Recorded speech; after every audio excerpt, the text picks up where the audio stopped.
रहस्यमय दरवाज़ा। एक छोटा सा गांव था। उसी गांव में कार्तिक नाम का एक लड़का रहता था। उसे पढ़ाई में कोई दिलचस्पी नहीं थी। वो ज़्यादातर जंगल में पेड़ पौधों के बारे में जानकारी जुटाने का इच्छुक था। इसके लिए वह कई घंटों तक जंगल अकेले ही निकल जाया करता था। उसके पिताजी को उसका जंगल घूमना पसंद नहीं था। वह उसे आवारा लड़का समझते थे। वह चाहते थे कि कार्तिक कुछ काम धंधा ढूंढ ले ताकि उसे कुछ पैसे कमाने लगे, लेकिन उसे कहीं नौकरी नहीं मिल रही थी। इसलिए वह उसे मजदूरी में अपनी ही किराने के दुकान में काम करने को कहते हैं। कार्तिक को दुकान में काम करने में कोई रुचि नहीं थी, लेकिन अपने पिताजी का दिल रखने के लिए उन्हीं के साथ दुकान में बैठ जाता है। कार्तिक को पतंग उड़ाने में मज़ा आता था, इसलिए वह खाली समय में अपने घर के पीछे पहाड़ी मैदान में पतंग उड़ाया करता था। कार्तिक की ज़िंदगी का कोई लक्ष्य नहीं था, इसलिए अपने काम में लापरवाही करता रहता था। कार्तिक के पिताजी जानते थे कि किराने की दुकान का काम कार्तिक के बस की बात नहीं, लेकिन उन्हें लग रहा था कि शायद वह काम सीख जाएगा। एक दिन कार्तिक दुकान में बैठा होता है। उसी समय एक ग्राहक आकर कार्तिक से छुट्टे पैसे मांगता है और कार्तिक बिना नोट चेक किए उसे खुला पैसा दे देता है और उसका नकली नोट अपने पास रख लेता है। और जब कार्तिक के पिताजी दुकान पर आते हैं तो वह नकली नोट उनके हाथ लग जाता है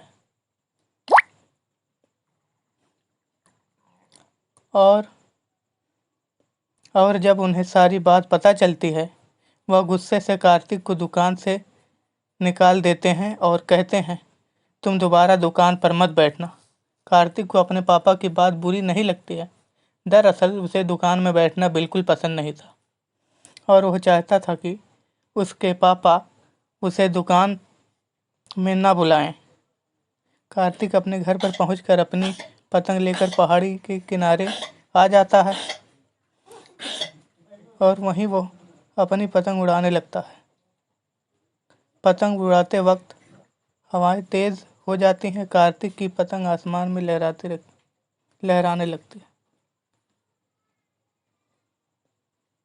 कार्तिक जल्दी से अपनी पतंग नीचे उतारने की कोशिश करता है और उसी कोशिश में पतंग का धागा टूट जाता है। पतंग जाकर एक पेड़ में फंस जाती है। कार्तिक भी पतंग के पीछे पीछे भागने लगता है और पहाड़ी के किनारे उसी पेड़ के नीचे जाकर खड़ा हो जाता है जहां वह पतंग लटक रही थी। कार्तिक पत्थर मारकर पतंग निकालने की कोशिश करता है। अचानक कार्तिक की नज़र पेड़ के पीछे बने एक दरवाजे पर पड़ती है, जिसे देखकर वह चौंक जाता है। कार्तिक धीरे धीरे दरवाजे के करीब पहुंचता है। उसे ताज्जुब होता है कि इस वीरान जगह पर पहाड़ के अंदर दरवाज़ा कैसे हो सकता है। दरवाज़ा रहस्यमयी था। कार्तिक हिम्मत करके दरवाजे को खोल देता है। दरवाज़ा खुलते ही कार्तिक की आंखें फटी की फटी रह जाती हैं, क्योंकि उसके सामने एक स्वर्ग से भी सुंदर रहस्यमयी दुनिया नजर आ रही थी। कार्तिक धीरे धीरे दरवाजे के अंदर जाता है। बनी सीढ़ियों से उतरने लगता है। जैसे ही कार्तिक रहस्यमयी दुनिया की ज़मीन में कदम रखता है, वह अचानक हवा में उड़ने लगता है। बड़ी मुश्किल से वह आसमान में अपने आप को संतुलित कर लेता है। कार्तिक चारों तरफ नज़र घुमाकर देखता है। उसे कई जानवर, पेड़ पौधे और इंसान हवा में उड़ते नजर आ रहे होते हैं। और तो और बड़े बड़े घर हवा में उड़ रहे होते हैं, जिनमें सोलर पैनल लगे होते हैं। सूरज की सहायता से चार्ज करके घरों में विद्युत प्रदान की जा रही थी। कार्तिक ऐसी नायाब तकनीक का नमूना देखकर हैरत में पड़ जाता है। दरअसल ये दुनिया पृथ्वी से बिल्कुल उलट थी। जो चीज़ आसमान में उड़ने वाली थी, केवल वही ज़मीन पर चल सकती थी, क्योंकि यहाँ गुरुत्वाकर्षण बल की कमी थी, जिस वजह से ज़मीन पर चलने के लिए पंखों की आवश्यकता होती थी, इसीलिए केवल पंछी और उड़ने वाले कीड़े मकोड़े ही ज़मीन पर चल सकते थे। कार्तिक को यह नज़ारा अद्भुत लग रहा था। कार्तिक को इस रहस्यमयी दुनिया के लोग अचंभे की तरह देख रहे होते हैं। तभी कुछ लोग आकर कार्तिक से उसके बारे में पूछते हैं। कार्तिक बड़ी मुश्किल से अपने आप को हवा में संतुलित कर पा रहा था। उसने इतना अद्भुत नज़ारा देखा था कि उसके मुंह से शब्द निकल नहीं रहे थे। कुछ देर तक बिना बोले ही कार्तिक हवा में उड़ता रहता है। इस दुनिया के इंसान कार्तिक को देखने के लिए चारों तरफ घूमने लगते हैं। कार्तिक के कपड़े और उनके कपड़े बिल्कुल अलग थे। इस दुनिया के इंसानों के कपड़ों में सोलर चार्जिंग पैनल लगे हुए थे, जिनकी मदद से वो अपने शरीर में लगते गैजेट्स का इस्तेमाल कर पाते थे। सभी के पास एक से बढ़कर एक आधुनिक यंत्र मौजूद थे, जो पृथ्वी की तुलना में कहीं ज़्यादा आधुनिक थे। इस वजह पर भी पृथ्वी की तरह लोगों ने अपने अलग अलग देश बना रखे थे और हर देश में प्रधानमंत्री, राष्ट्रपति और आर्मी फोर्सेस भी थे। कार्तिक इस दुनिया में अजनबी था, जिसकी वजह से लोग उसे संदिग्ध व्यक्ति समझ रहे थे और इसी कारण उसे गिरफ्तार कर लिया जाता है। कार्तिक बहुत विनती करता है मैंने कुछ नहीं किया, मुझे गिरफ्तार क्यों कर रहे हो? लेकिन उसकी बात किसी को समझ नहीं आती। यहाँ के लोगों की भाषा शैली बिल्कुल अलग थी। ज़्यादातर लोग कम शब्दों में ही बात किया करते थे। कार्तिक को गिरफ्तार करके पूछताछ करने के लिए पुलिस थाने लाया जाता है। कार्तिक लोगों को अपनी बात समझा पाने में असमर्थ था, क्योंकि उसकी भाषा किसी को समझ नहीं आ रही थी। कार्तिक की बात को समझने के लिए लैंग्वेज डिकोडर टेक्नोलॉजी का इस्तेमाल किया जाता है। लैंग्वेज ट्रांसलेटर की मदद से उन्हें कार्तिक के बारे में बहुत हद तक जानकारी मिल जाती है और वह समझ जाते हैं कि कार्तिक कोई ऐसा व्यक्ति नहीं है जिससे हमारी दुनिया को नुकसान पहुंचेगा, बल्कि ये पृथ्वी गिरह से भटक कर हमारे दुनिया में प्रवेश हो गया है। इस दुनिया के लोग कार्तिक को अपना मेहमान समझने लगते हैं।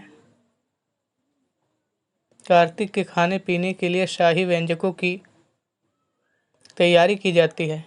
कार्तिक इनके बदलते व्यवहार से चिंतित था, क्योंकि वह इनकी बातों को समझ नहीं पा रहा था। जैसे ही कार्तिक को खाने की टेबल के सामने लाया जाता है, कार्तिक के चेहरे में मुस्कुराहट आ जाती है, क्योंकि वह काफ़ी देर से भूखा था। कार्तिक तुरंत खाने की टेबल के आसपास मंडराने लगता है और जैसे ही कार्तिक खाने का पहला निवाला मुंह में डालता है, उसे तुरंत उल्टी हो जाती है। खाने का स्वाद एकदम कड़वा था। कार्तिक को ऐसे खाने की आदत नहीं थी। खाने का अपमान देखकर दूसरी दुनिया के लोगों को गुस्सा आता है। वह इशारों में कार्तिक को खाने के लिए दोबारा कहते हैं, लेकिन कार्तिक उन्हें मना कर देता है। कार्तिक उन्हें इशारे से समझाता है कि अपने लिए खाना वह खुद ही बना लेगा, केवल उसे खाने पीने की चीज़ें उपलब्ध करा दी जाए। कार्तिक को पेड़ पौधों के बारे में पहले से ही अच्छी जानकारी थी। कार्तिक को किचन में भेज दिया जाता है और कुछ ही घंटों की मेहनत के बाद कार्तिक स्वादिष्ट खाना तैयार कर लेता है। कार्तिक के खाने की खुशबू से इस दुनिया के लोगों के मुंह में पानी आ जाता है। वह भी कार्तिक का बनाया हुआ खाना चखना चाह रहे थे। कार्तिक सभी को खाने के लिए आमंत्रित करता है। कार्तिक का बनाया हुआ खाना खाते ही सभी कार्तिक के दीवाने हो जाते हैं।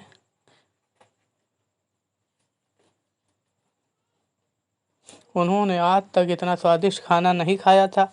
इस दुनिया में पृथ्वी की तुलना में खाने के अलावा सभी चीज़ें बेहतर थीं, लेकिन आज इन्हें खाने के असली स्वाद का एहसास हो चुका था। कार्तिक के बनाए हुए खाने की बात दूर दूर तक कार्तिक के बनाए हुए खाने की बात दूर दूर तक फैलने लगती है। एक दिन इस शहर में इस दुनिया के प्रधानमंत्री का दौरा होने वाला था। उनके स्वागत के लिए पूरे शहर को सजाया जा रहा था, लेकिन खाने की जिम्मेदारी कार्तिक को दी जाती है। कार्तिक अब इन लोगों के इशारों को समझने लगा था और उसे भी इस दुनिया में मज़ा आने लगा था। जैसे ही प्रधानमंत्री का आगमन होता है, उनकी जोरदार स्वागत किया जाता है और प्रधानमंत्री जी के भाषण के बाद भोजन की व्यवस्था की जाती है। प्रधानमंत्री के दौर में एक से एक अधिकारी आए हुए थे और जैसे ही प्रधानमंत्री खाना खाते हैं, वो अपनी कुर्सी से उछल पड़ते हैं। कार्तिक ने स्वाद का ऐसा नायाब मज़ा पेश किया था कि इस दुनिया में सभी उसके स्वाद के दीवाने हो जाते हैं। प्रधानमंत्री आदेश देते हैं कि कार्तिक को सर्वोच्च सम्मान दिया जाएगा और इसके खाना बनाने की सारी विधियां सीखी जाए। प्रधानमंत्री के आदेश से कार्तिक को इस दुनिया का प्रतिनिष्ठ नागरिक बना दिया जाता है। कार्तिक के रहने के लिए एक बहुत ही सुंदर घर उपहार स्वरूप दिया जाता है। कार्तिक की जिंदगी बदल चुकी थी और वह अब पृथ्वी नहीं जाना चाहता था। धीरे धीरे कार्तिक इस दुनिया का अस्थायी नागरिक बन चुका था। इसके बाद कार्तिक ने वो रहस्यमयी दरवाज़ा कभी नहीं खोला और इसी के साथ ज़बरदस्त कहानी समाप्त हो जाती है। दोस्तों, आपको ये कहानी अगर अच्छी लगी तो हमारे चैनल को सब्सक्राइब करें ताकि आपको ऐसी कहानी आगे भी मिलती रहे।